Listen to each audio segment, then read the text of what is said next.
उत्तराखंड के एक दूरदराज गांव में एक पुरानी हवेली थी। गांव के लोग उसे काली हवेली कहते थे। कहते हैं कि वहां रात के समय अजीब अजीब आवाज़ें आती थी। कई लोगों ने वहां किसी रहस्यमयी महिला की परछाई देखी थी। गांव के बुजुर्गों के अनुसार सालों पहले उस हवेली में एक अमीर जमींदार अपनी बेटी रूपा के साथ रहता था। जमींदार की लालच और क्रूरता के किस्से पूरे इलाके में मशहूर थे। एक दिन किसी साधु ने उसे श्राप दिया कि तेरे पापों का फल तुझे यहीं मिलेगा। कुछ समय बाद जमींदार की बेटी रूपा अचानक गायब हो गई। किसी ने उसे कभी देखा नहीं। गांव में अफवाह फैल गई कि जमींदार ने ही उसे हवेली के तहखाने में कैद कर दिया था। उसके बाद से ही हवेली वीरान हो गई। रात में अक्सर लोगों को हवेली से किसी लड़की के रोने और चीखने की आवाज़ें आती। कई साहसी लोगों ने वहां जाने की कोशिश की, लेकिन कभी लौटकर नहीं आए।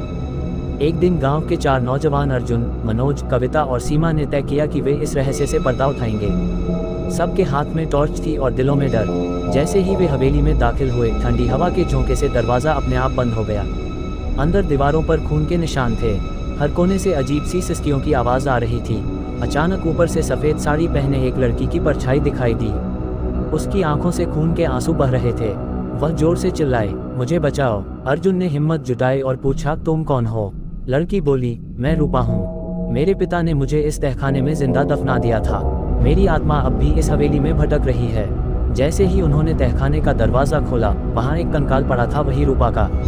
उसके बाद हवेली भर में तेज़ हवाएं चलने लगी, दीवारें खुद ब खुद दरकने लगी और चारों तरफ अंधकार छा गया। रूपा की आत्मा ने चारों से कहा, अब मुझे मुक्ति मिली, पर इस हवेली में जो भी लालच लेकर आएगा उसका अंत भी ऐसा ही होगा। इसके बाद हवेली गिर गई। गांव वाले कहते हैं कि आज भी अमावस्या की रात उस जगह से किसी लड़की की धीमी सिसकियों की आवाज़ आती है।